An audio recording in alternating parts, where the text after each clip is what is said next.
데이터로 세상을 이해하는 시간, 데이터 세상 속으로. 지난주 사람들은 어떤 키워드에 관심을 가졌을까요? 굿땡 트렌드를 통해서 화제의 키워드 알아보도록 하겠습니다. 지금 제 옆에는 KJ타임즈의 견재수 기자님 나와 계시고요. 네, 안녕하세요. 네, 안녕하세요. 네. 또 우리 견재수 기자님께서 지어주신 이름이죠. 데이터 큐레이터 배민경 아나운서도 나와 있습니다. 네, 안녕하세요. 네, 반갑습니다. 자, 그러면 5위 키워드부터 살펴보도록 하겠습니다.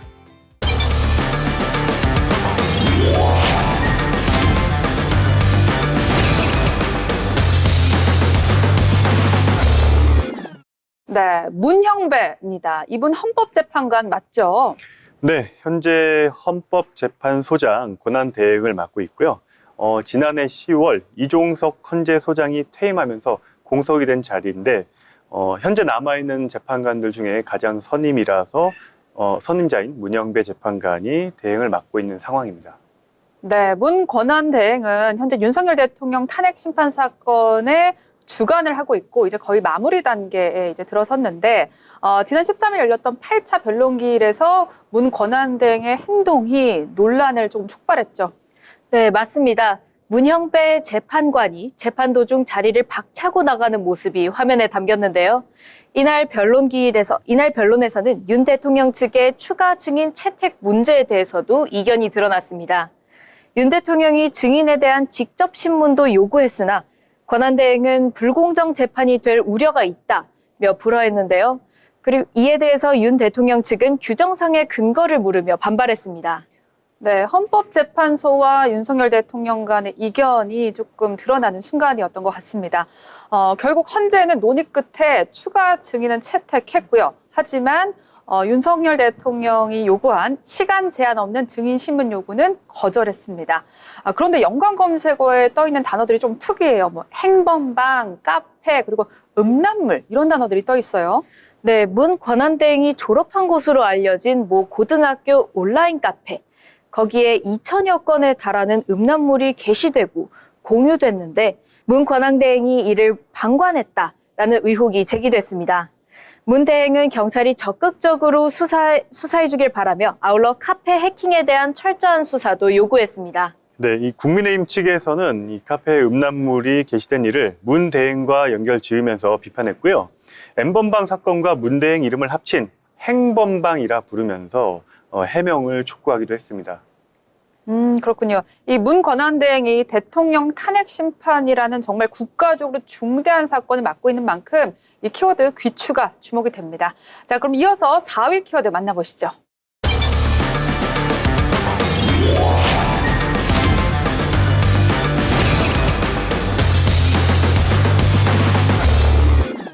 네, 퀸즈파크 레인저스 대 더비 카운티입니다. 이 오랜만에 돌아온 영국 축구 키워드예요. 저희가 1위화 때 영국 축구 참 많이 다뤘는데 다시 한번 돌아왔습니다. 2만 건 이상 검색됐죠.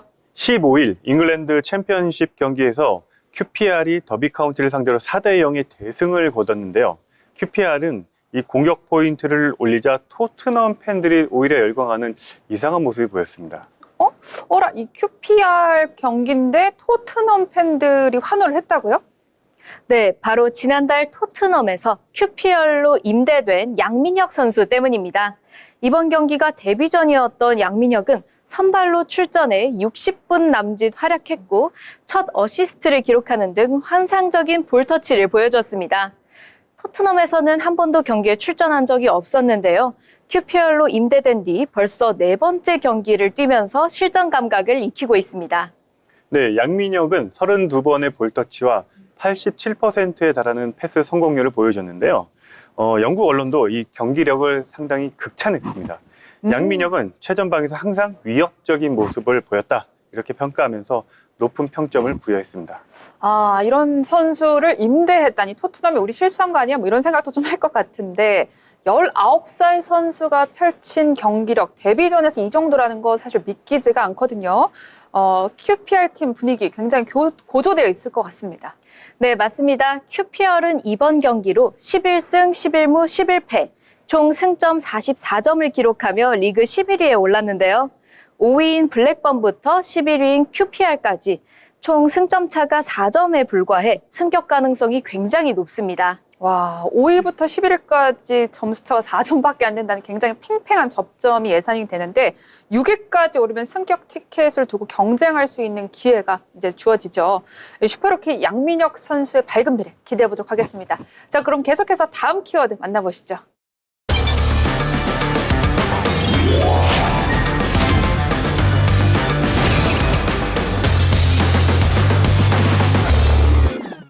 한국 피겨의 프린스입니다. 차준환 너무 잘생겼잖아요. 네, 얼음왕자 차준환 선수가 남자 피겨 싱글 부문에서 사상 첫 동계 아시안게임 금메달을 획득했습니다. 네, 이번 동계 아시안 게임에서 여자 싱글 스케이팅 김채연 선수와 함께 사상 첫 남녀 동반 금메달을 획득했는데요. 차준환은 11일 열렸던 쇼트 프로그램에서 2위로 역전이 쉽지 않아 보였습니다. 하지만 13일 열린 프리스케이팅에서는 탱고 음악 미치광이를 위한 발라드에 맞춰 안정적인 연기를 선보이고 경기를 뒤집었습니다. 우리 차준환 선수, 우리 얼음 왕자가 이번 시즌 내내 발목 부상으로 사실 힘들었거든요. 이제 부상 후유증 그리고 잦은 뭐 부상들 이런 것들 때문에 심리적으로 힘들었을 것 같은데 자존감이 조금 떨어지는 순간들 있지 않았을까 싶어요. 네, 맞습니다. 차준환 선수는 이번 경기에서 회복과 훈련을 반복하며 준비를 했는데요. 결국 부딪혀서 이겨내다 보니 경기 운영 능력이 향상되고 있다. 시즌 중간에 부상은 입었지만 내가 좋아하는 무대를 포기하고 싶지 않아서 버텼다라고 말했습니다. 차준환 선수의 단단한 멘탈이 여기까지 느껴집니다. 정말 좋은 경기력 보여주셨고요. 자신이 만족할 만한 경기를 선보이고도 금메달을 딴 것도 있지만 이번 금메달을 통해서 병역 특례 혜택을 받게 됐고 거기에 또 하나 더 좋은 소식도 있다면서요. 그렇습니다. 이 차준환 선수가 서울시청에 입단 예정인 것으로 알려졌는데요. 이 서울시청은 현재 쇼트트랙 실업팀을 운영 중이고 차준환 선수가 입단을 할 경우 피겨 선수가 실업팀에 들어가는 최초의 사례가 될 전망이라고 합니다. 그야말로 뭐 남자 피겨 스케이팅계의 뭐 개척자라고 불러도 과언이 아닐 것 같습니다. 자, 2026년 밀라노 코르티나 동계올림픽에서 어떤 모습 보여줄지 벌써부터 기대가 됩니다. 그럼 계속해서 2위 키워드 만나보시죠.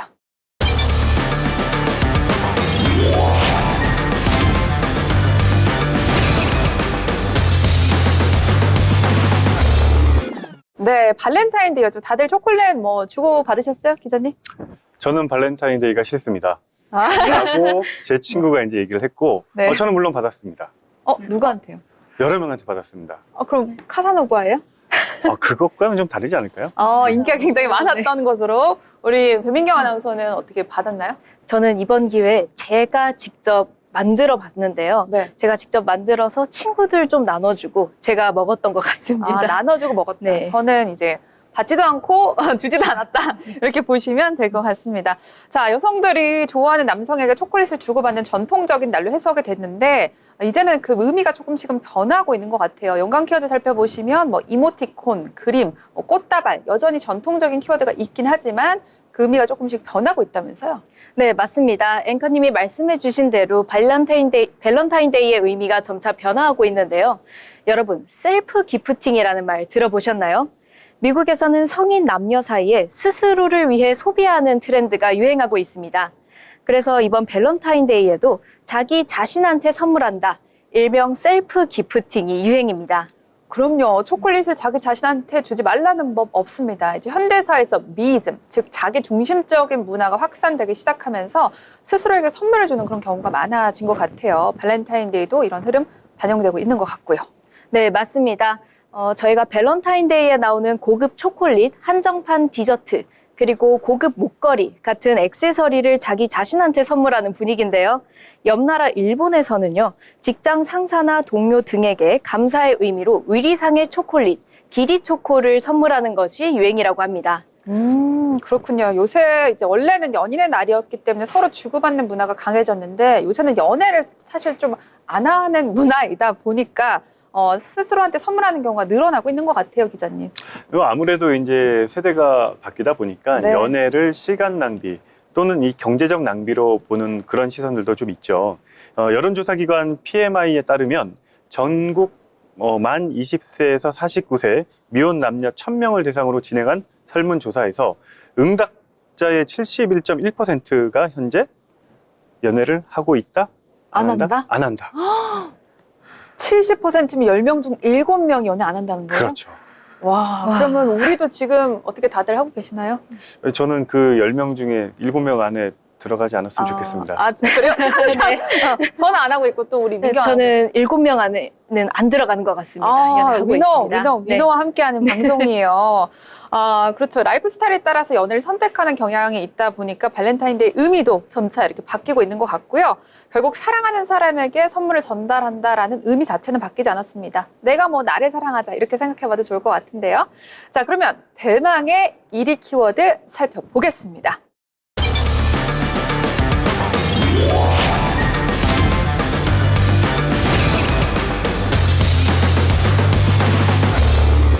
하늘이 아빠입니다. 무려 10만 건 이상 검색됐어요. 네, 지난 10일 김하늘 양이 자신이 다니는 대전의 한 초등학교에서 교사가 휘두른 흉기에 의해서 이제 숨지는 안타까운 사건이 발생했죠. 네, 이 가해 교사가 우울증을 앓고 있었다라고 밝혀졌고 또 심적 질병으로 인해서 잦은 휴직과 병가를 냈었다고 하는데 이번 사건 우울증과 연관이 있는 사건이라고 봐야 될까요? 글쎄요, 이제 분분한데 이수정 교수 아시죠? 네, 범죄심리 네. 전문가. 네. 이 교수에 따르면 이번 사건이 이른바 이제 묻지마 살인으로 불리는 이상동기 살인과 비슷한 패턴을 지녔다고는 이제 분석은 했습니다. 네, 그러면서 우울증이 있는 교사는 전부 교직 부적응자가 아니냐는 이 낙인 찍히는 것을 상당히 이제 우려한 목소리를 냈다고 해요. 교직 생활 중에서도 주기적으로 심리 검사를 받고 폭력성이나 이상 행동을 하는 교직원을 이제 학교와 긴급 분리하는 내용이 담긴 법이죠. 하늘이법 입법에도 속도가 나고 있는 것 같습니다. 그런데 실시간 검색어에 하늘이가 5만 건이었는데 하늘이 아빠가 10만 건이었단 말이에요.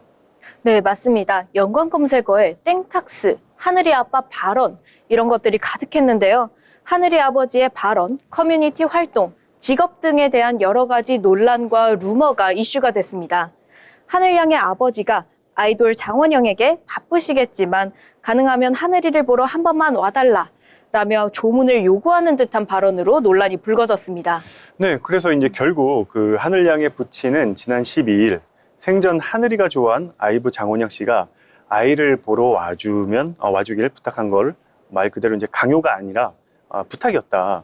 그런데 함부로 쓴 기사들을 보니 좀 견디기가 힘들다며 이 속상한 마음을 고백하기도 했습니다. 그렇군요. 그런데 이제 하늘이 아빠가 한 번 부탁한 건 또 아닌 것으로 또 알려졌죠. 하늘이 양의 아버지가 20년간 땡탁스, 이제 남초 커뮤니티라고 알려진 곳에서 활동을 했고, 과거 게시글의 일부가 성적인 농담이나 혹은 여성 혐오적인 표현을 담고 있다라는 주장이 제기되기도 했습니다. 네, 맞습니다. 현재 관련 글과 댓글은 전부 삭제가 된 상태인데요. 실제로 하늘의 아버지가 이런 글들과 댓글을 작성한 건가 이런 거에 대해서도 확증은 없는 상태입니다. 네, 하늘의 아버지가 논란에 대한 입장은 아직 밝히지 않고 있지만 이 사건 본질은요, 초등학생 여아가 사망한 사건입니다. 다시는 제2 하늘이가 없도록 입법 조치 혹은 또 대책이 마련돼야 될 것 같습니다. 지금까지 데이터 세상 속으로 국내 트렌드 알아봤습니다.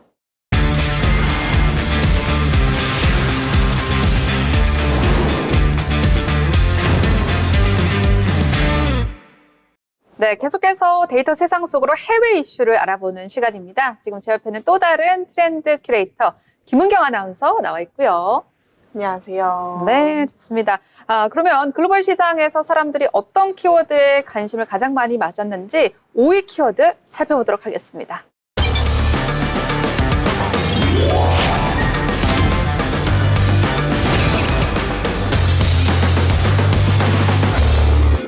네, 도지 웹사이트입니다. 이거 도지코인 이야기하는 건가요?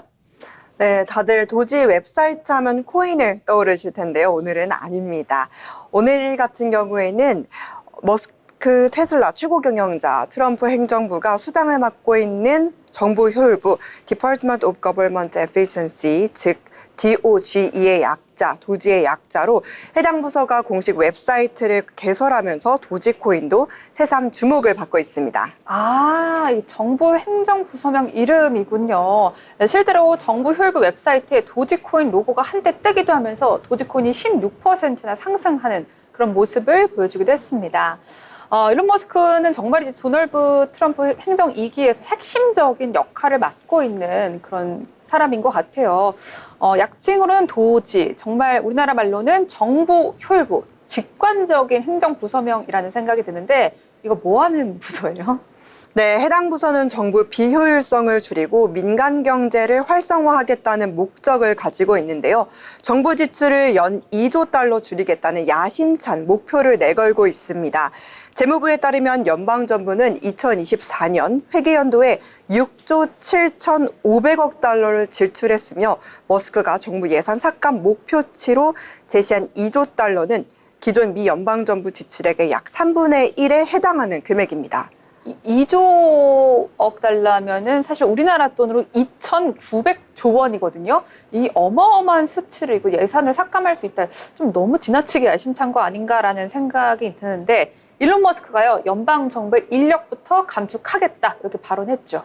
네, 트럼프 대통령이 백악관에서 이 행정명령에 서명하는 자리가 있었는데요. 이 행정명령은 머스크가 수장을 맡고 있는 정부 효율부 주도로 연방정부의 인력을 감축하는 게 주요 내용이었습니다. 머스크는 구조조정에 대한 의지를 강조했죠.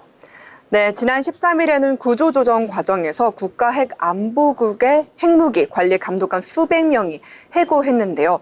해고 대상은 1년에서 2년 정도 수습기간인 끝나지 않은 직원들이었고요. 해고 통보 당시 명목은 저성과였습니다.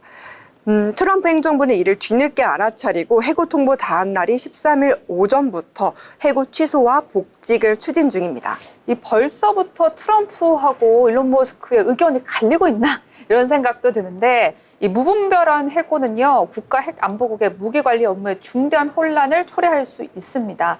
또 핵 억지력은 사실 미국의 안보와 안전에 중추적인 역할을 하는 건데 일론 머스크가 이거 너무 쉽게 생각하고 있는 거 아닌가? 사실 이런 생각도 듭니다. 머스크가 가히 트럼프의 행정의 실세라고 할 수 있는 사진도 한 장 있습니다. 한번 사진 보시도록 하시죠. 이 지금 코를 후비고 있는 이 아이가요, 이제 일론 머스크의 아들입니다. 이게 백악관 기자회견 자리거든요. 이름이 X예요. 네, 그 여자친구인 그라임스 사이에서 낳은 아들이죠. 백악관 기자회견 자리에도 데리고 왔었는데 트럼프 대통령 옆에서 하품하는 등 뭐 이제 천진난만한 모습으로 전 세계인의 시선을 사로잡기도 했습니다. 이 머스크는 X를 목마를 태운 채 기자들의 질의에 답변하는 모습을 보이기도 했죠. 이 그라임스라는 이름이 지난주 굿땡 트렌드의 연관어에 오르고 또 화제가 되기도 했었거든요. 그 이유가 그라임스는 캐나다 출신 가수인데 SNS에 이렇게 글을 올렸습니다. 공개적인 자리에 아들을 데리고 와서는 안 된다. 그것은 좀 위험하다라는 이제 이야기를 했었죠. 네, 맞습니다. 머스크는 지난해 대선 기간 이후에 선거 유세와 대선 승리 축하를 할 때마다 아들을 데리고 나왔는데요. 저출산 문제를 특히 심각하게 바라보는 그가 출산을 장려하기 위해서 데려나왔다는 의견도 있고요. 근데 이에 반해서 아들을 이용하는 거 아니냐는 비판적인 의견도 제안이 되고 있습니다. 네, 지금 코를 후비는 이런 모습들 천진난만해서 상당히 귀엽기는 합니다만 의도가 무엇이든 그라임스 이제 전 여자친구 입장에서는 사실은 조금 안전이 걱정이 될 것 같아요. 세계인을 보는 자리에 아들을 데리고 나온다라는 건 조금 위험하다고 느껴질 것 같고요. 자, 그럼 계속해서 4위 키워드 살펴보겠습니다.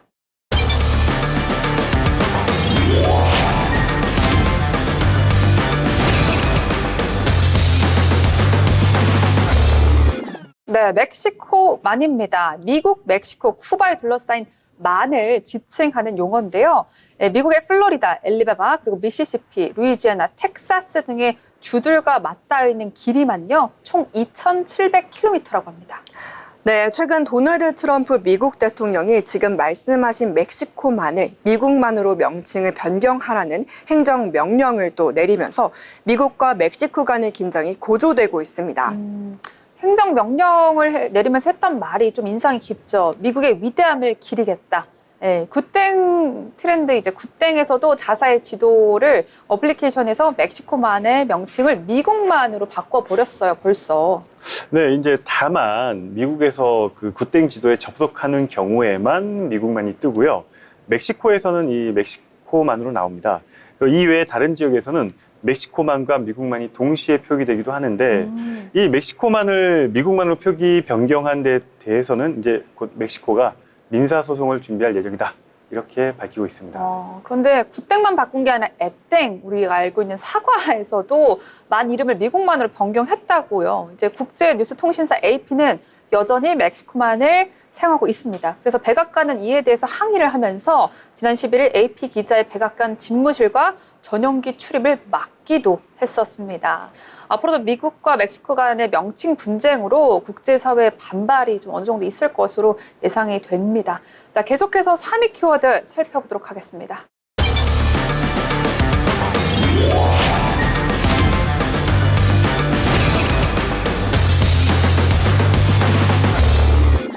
캡틴 아메리카 브레이브 뉴 월드입니다. 이제 시즌 4가 개봉을 했죠.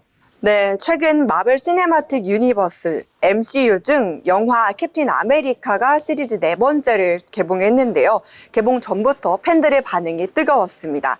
특히 새로운 캡틴 아메리카노 역할을 맡은 안소니 마키의 활약에 관심을 보이고 있는데요. 네, 마블이 한동안 이제 성적이 좀 부진했었죠. 이 캡틴 아메리카 하면 시즌 1부터 함께했던 그 크리스 에반스의 인상적인 그 연기가 상당히 눈에 띄는데, 저는 사실 이 영화를 봤거든요. 네. 근데 이 영화상에 이게 뭐 스포일일 수 있어서 간단하게 말씀드릴까 말까 하다가 네. 말씀을 드리지 말아야 되겠다. 왜냐하면 이제 보실 분들이 계시니까. 그럼 영화에 대한 평은 어땠어요? 감상평. 크리스 에반스의 어떤 캡틴에 대한 위치, 그다음에 무게감 이게 좀 커 보였고요. 네. 근데 아직까지는 이제 좀 익숙해져야 되겠죠. 그리고 마지막으로 팁 하나 드리면은 여기서 이제 헐크가 등장을 하는데 네. 헐크가 상당히 유명한 배우가 이제 변신하는 모습이에요. 어. 근데 아무도 그 사람이 변신할 거라고 생각을 못했죠. 스포 아닌 스포를 조금씩 기자님이 주셨습니다. 자, 우리가 지난 12일에 개봉을 했는데 이제 국내 반응 우리 기자님이 어느 정도 개인의 반응 말씀해 주셨지만 그렇다면 국내 반응은 어떤가요? 요새 극장가에 사실 찬바람 불고 있거든요. 현재 극장가에서는 지금 새로 개봉한 이 영화가 1위입니다. 이제 호평이 이어지고 있긴 한데 오랜만에 마블다운 영화다, 액션이 뛰어나다, 극장에서 꼭 봐야 된다. 이제 이런 평이 있고 높은 만족도를 나타내고 있는 상황이고요. 북미 박스 오피스에서도 약 1억 달러의 수익을 올리며 흥행 1위를 차지하고 있습니다. 이제 반면 비평도 있는데요.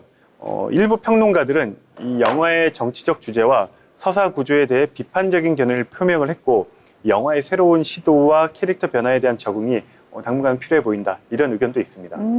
그쵸. 이제 기존 마블은 주요 캐릭터들이 단일적인 세계관을 가졌다라면 지금은 마블은 더욱더 다양하고 포용적인 캐릭터들을 갖고 있고요. 또 뭐 멀티버스, 또 복잡한 설정, 디지털 콘텐츠를 통해서 이야기를 조금 더 풍부하게 이제 바꿔내고 있습니다.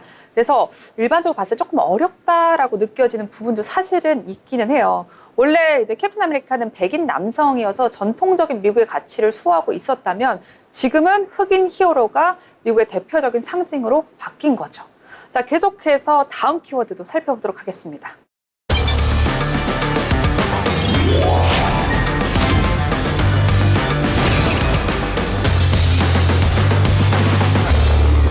네, 세레나 윌리엄스예요. 세계적인 전설적인 테니스 선수의 이름인데 이 키워드 지난주에 다뤘던 2025 슈퍼볼에서 파생된 단어죠.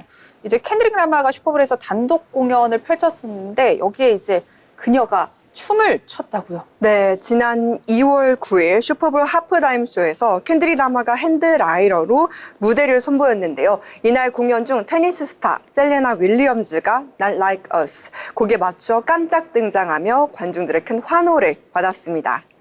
이 곡이요. 또 다른 힙합 가수, 동료 힙합 가수인 드레이크를 대놓고 저격하는 곡이어서 화제가 되기도 했습니다. 네, 맞습니다.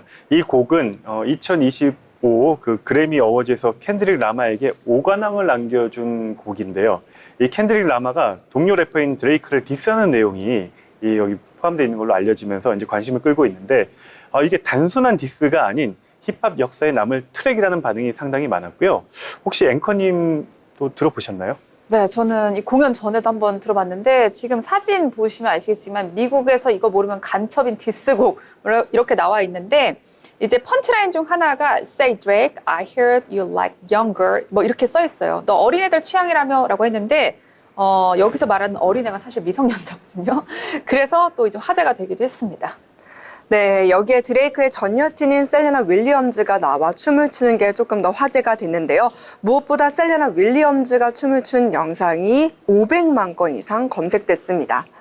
그렇군요. 자, 그러면 이어서 마지막 키워드, 1위 키워드도 한번 살펴보도록 하겠습니다.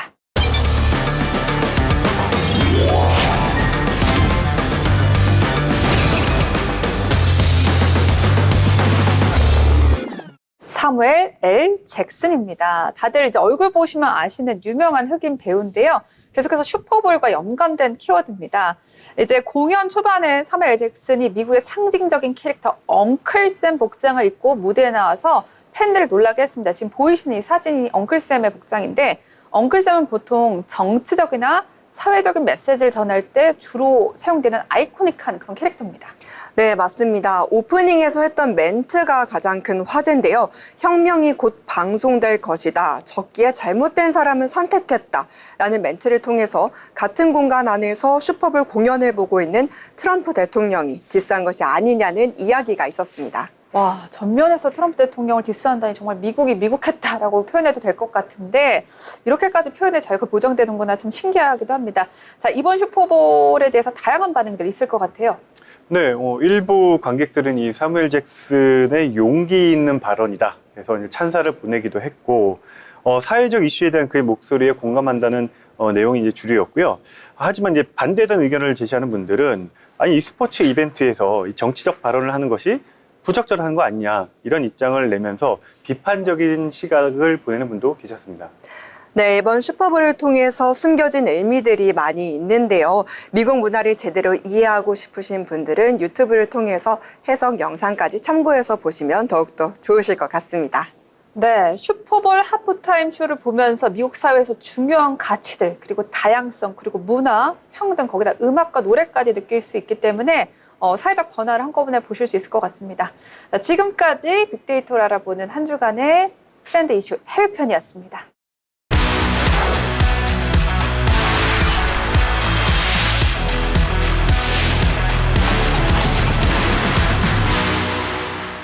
네, KJ타임스의 견재서 기자님의 취재 수첩, 네, 포문을 열어봤습니다. 기자님, 오늘 준비한 내용 뭐예요? 네, 서울 한복판에 그것도 숨겨져 있는 랜드마크를 소개해드릴 예정인데요. 앞서서 이제 저희가 사회적 문제 이런 부분들을 취재를 하면서 했던 내용을 다뤄봤는데 아무래도 이제 오늘 한번 좀 쉬어가는 의미에서 그리고 또 여러분들의 호기심을 자극할 수 있는 그럴 만한 내용을 준비해봤습니다. 뭔가 가볍게 말씀하시지만 그 안에 뭔가 날카로운 게 숨겨져 있을 것 같다라는 생각이 드는데 서울 한복판, 그럼 이게 뭐예요? 힌트 좀 주세요. 서울 한복판 중심 그러면 혹시 생각나는 지역이 있으세요, 두 분은? 저는 명동. 명동? 네. 저는 광화문 뭐 아니면 강남 뭐 아니면 종로.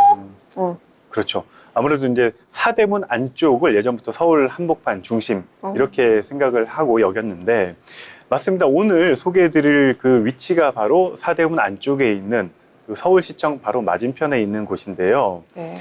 방금 말씀하신 지역을 혹시 자주 오가시잖아요. 네. 네. 이곳에서 특히 이제 명절 때 성묘를 한다거나 뭐 조문을 한다거나 이런 분들을 좀 보신 적 있으실까요?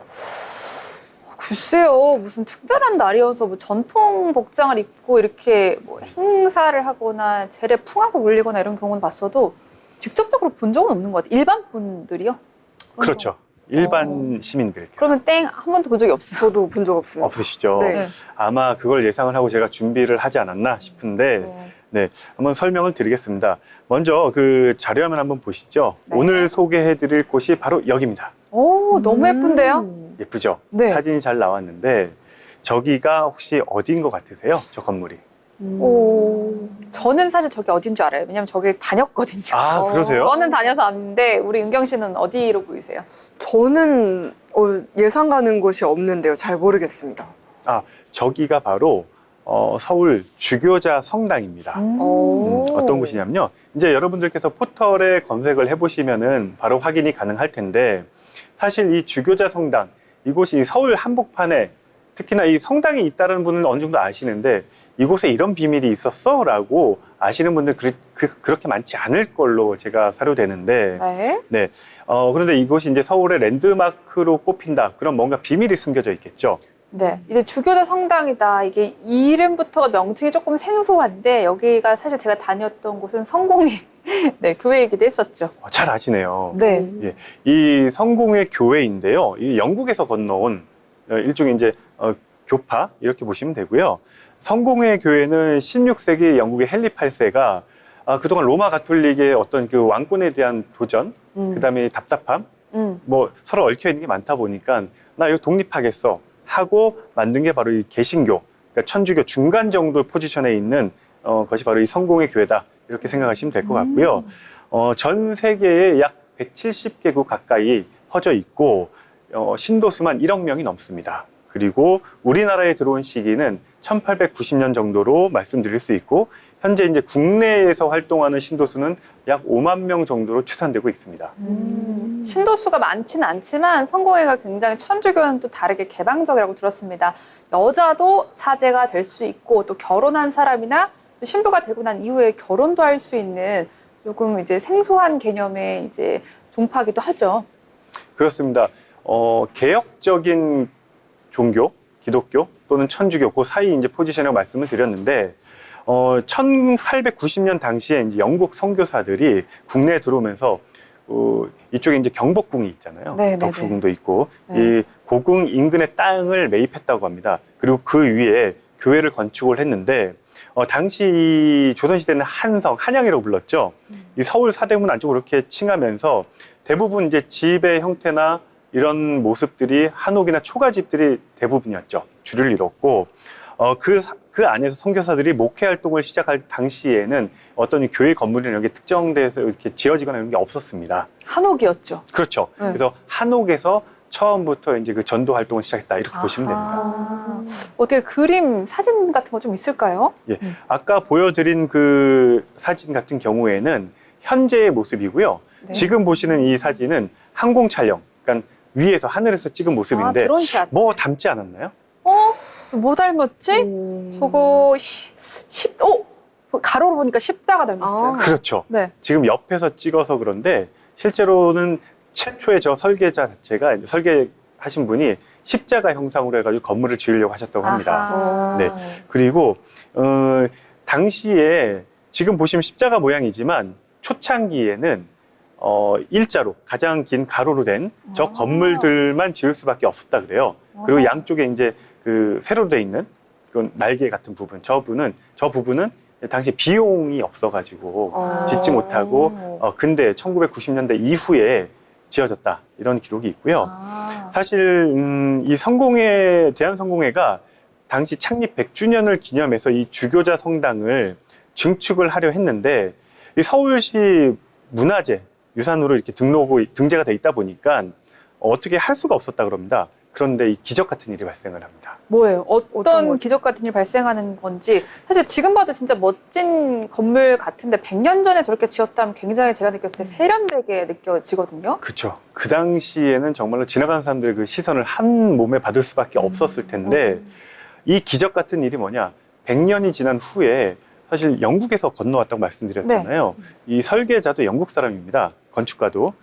그런데 이 성당을 증축을 하려다 보니 여러 가지 이제 법적인 사항이나 문화재 관련된 법에 이제 저촉이 되는 거예요. 네. 이때 영국의 한 작은 도서관에서 네. 최초의 이 주교자 성당을 설계를 했던 설계도가 발견이 됩니다. 그래서 이 설계도를 발견하신 분이 건축가 김원 선생님인데 네. 이 김원 선생께서 성공회 교회의 본산인 영국의 작은 도서관에서 이 100년 된 주교자 성당의 설계도를 찾아냈다는 게 이제 기사에도 나옵니다.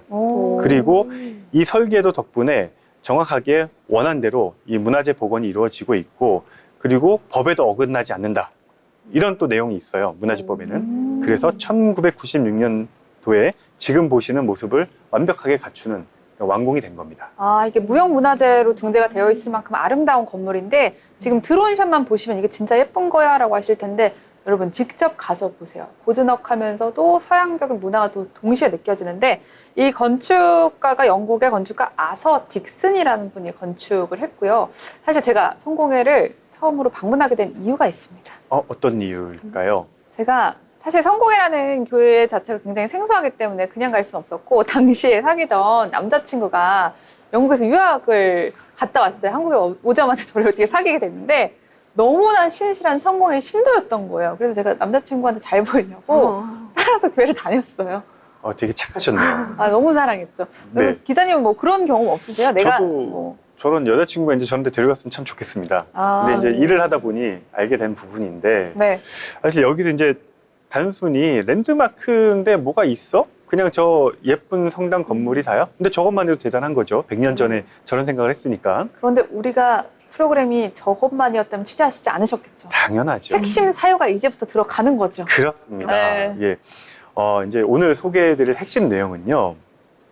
대전 통편이라는 그 예전 법전이 있습니다. 네. 이게 뭐냐? 오래된 고서인데 경국대전은 들어보셨죠? 네. 그러니까 그 경국대전과 이 대전 통편은 쉽게 말씀드리면은 우리가 살면서 법이라는 게 자꾸 바뀌어갈 수 있잖아요. 그렇죠? 그래서 새로 바뀌는 이런 법들을 총망라해가지고 책으로 만든 게 저기 예전 이제 법전인데 이것과 상당히 연관성이 있습니다. 어떤 연관성이 있는 거예요? 그냥 예쁜 교회와 대전 총편. 딱히 이제 들었을 땐 연관성이 사실 없어 보이거든요. 네, 금제 경성 신린의 입장자라는 이제 그 성어가 한자 성어가 있는데 이 문구는 도성 심리 안으로 들어와 무덤을 쓴 자는 사형에 해당하는 사형에 처하거나 또는 그거에서 감하여 유배를 보낸다. 이런 이제 해석의 내용인데요. 그러니까 조선시대 이 한성 사대문 안쪽에 사람이 사망하면 죽으면 사대문 안에는 물론 성박 심리까지도 절대 무덤을 못 쓰게 했다. 이걸 법으로 정해놓은 겁니다. 그러니까 그만큼 되게 이 사대문 안쪽에 대한 관리가 철저했다는 거죠. 아, 그래서 처음에 코너 소개하실 때 그거 물어보셨구나. 한복판에서 성묘하는 사람 본 적 있냐? 뭐 이런 거. 그렇습니다. 제가 좀 빠르죠. 엄청 빠르시고요. 근데 이미 다녀오셨기 때문에 맞아요. 그래서 사실 좀 알고 있죠. 그 정도. 근데 사실 저 주교자 성당이 실제로 있다라는 걸 아시는 분이 그렇게 많지도 않고 다녀오신 분들이 모르시는 또 핵심적인 내용이 또 있습니다. 그 비밀이 있는데요. 네. 뭘까요? 일단 이 조금 더 아까 그 법정과 관련된 내용을 좀 말씀드리면은 네. 예전에는 사대문 안쪽에 사람이 사망하게 되면은 심리 밖으로 그 시신을 보냈죠. 네. 그래서 우리가 시구문이라고 들어보셨을 텐데 뭐 서소문, 그러니까 지금 소위문이죠. 그다음에 광화문 이쪽을 통해서 이 시신을 날랐습니다. 이런 이제 고문서에 그런 내용들이 있고요. 조선 후기에 이제 외침, 그다음에 외국과의 어떤 교류 이런 부분들이 많다 보니까 아무래도 이 공무를 하시는 분들이 조금 이 새로운 변화, 시대 변화에 좀 해이해졌을 수도 있죠. 그러다 보니까 이 행정력에 대한 부분이 좀 약화가 됐습니다. 그래서 이 사대문 성내 안에 묘자리를 쓰는 그런 일들이 점점 늘어났죠. 그러면 교회 안에 누군가가 묻혀 있다. 그러니까 교회의 지하라든지 어느 뭐 마당이라든지 이런 곳에 누군가의 묘자리가 있다라는 건데, 그럼 뭐 관계자들, 뭐 신부님이나 뭐 아니면은 누가 있을까? 수녀님이 묻혀 있다, 뭐 이런 건가요? 그렇습니다. 이제 어느 정도 접근을 다 하셨는데요. 네. 실제 이 한양 그 한성 안쪽은 명당이다, 풍수적으로. 이런 속설 아닌 속설이 있어가지고 많은 사람들이 행정력이 약할 때 몰래 이렇게 묻었죠. 그래서 지금 그 서울 안쪽에 있는 공동묘지 좀 이전을 많이 했는데 그때 생긴 것들입니다, 대부분. 예. 그렇구나. 그리고 지금이야 뭐 이제 그 교외로 경기도 인근으로 이제 이전을 많이 했는데 이 주교자 성당 같은 경우에는 지하에 당시 왕실이 그렇게 철두철미하게 사대문 안쪽을 감시를 했음에도 불구하고 안장을 할 수 있었던 유일한 곳입니다. 그래요? 그러면 지금 우리가 보고 있던 그 예쁜 건물 밑에 다 묘지가 있는 거예요? 그렇습니다. 이제 납골당이라고 하죠. 납골당이요? 네, 실질적인 이제 비밀을 제가 지금 바로 말씀을 드렸는데 최초에 이곳에 그 안치가 되신 분은 3대 교구장 마크 트롤로프 주교라고 합니다. 근데 이분이 이제 그 설계자인 딕슨 씨가 원래 설계대로 교회를 완벽하게 준공을 못하니까 당시에는 이런 거 생각을 못했는데 96년도 이후에 완벽하게 준공이 된 이후 1년 뒤인 97년도에 1997년도에 안식의 집이라는 이런 납골당을 설치를 했고요. 이 안식의 집이 사대문 안쪽의 유일한 납골당이다 이렇게 보시면 됩니다. 강남구 포이동에 있는 능인선원이나 은평구 흥창사에도 제가 납골당을 운영하고 있다는 걸 알고 있긴 하는데 이제 그곳은 사실 사대문 밖이군요. 그렇죠. 정확하게 짚어주셨고요. 주교자 성당 내 납골당 안에는, 그러니까 안식의 집이죠, 수백 기에서 1080기라고 보시는 분도 있으신데 그 이상의 유고를 수용할 수 있는 납골당이 마련돼 있다. 이렇게 보시면 됩니다. 최근에 지어진 납골당들 시설 보면은 수용할 수 있는 규모 굉장히 작거든요. 물론 서울 밖으로 가면 굉장히 커지지만, 근데 신도나 교회 내 납골당의 의미를 알고 있는 일반인이다. 그러면 이거 보통 분들은 아닐 것 같다라는 생각이 사실 들어요. 네, 지금까지 제가 전해드린 내용은 대부분 검색을 통해서도 어느 정도 확인하실 수 있는 내용들이에요. 네. 네, 지금 이후에 말씀드릴 거는 이제 좀 취재 영역인데 네. 대부분 전언도 있고, 그리고 그러니까 전에 들은 얘기죠. 네. 그리고 뭐 어떤 설, 풍문 이런 내용도 좀 복합적으로 섞여 있으니까 이 점을 참고하시면서 들으시면 좀 더 많은 도움이 될 텐데요. 네. 호기심이 자극되는데요. 자, 과연 어떤 분들이 여기를 알고 있을까? 네. 우선 주교자 성당 주변에 보시면 이제 서울시청 맞은편이라고 아까 말씀드렸는데 관공서, 그다음에 저 지도에 보이시죠? 외국 공간들이 대부분 있습니다. 뭐 대사관, 대사관저 바로 근처에 있는데 이 주교자 성당이 영국에서 들어오다 보니까 바로 인근에 영국 대사관도 위치해 있습니다. 성공회 교회는 영국에서 건너왔다고 말씀드렸죠. 이 고종이 집권하던 1890년도에 그때를 거점으로 해가지고 선교 활동을 시작을 했는데 근처에 영국 대사관이 있는 것도 당시에 이 정치적으로 이 주교자 성당과 관련해가지고 연관성이 꽤 높다 그래요. 그래서 우리 이제 왕권이었죠. 왕실에다가 우리가 선교 활동을 좀 원활하게 할 수 있게끔 도와달라.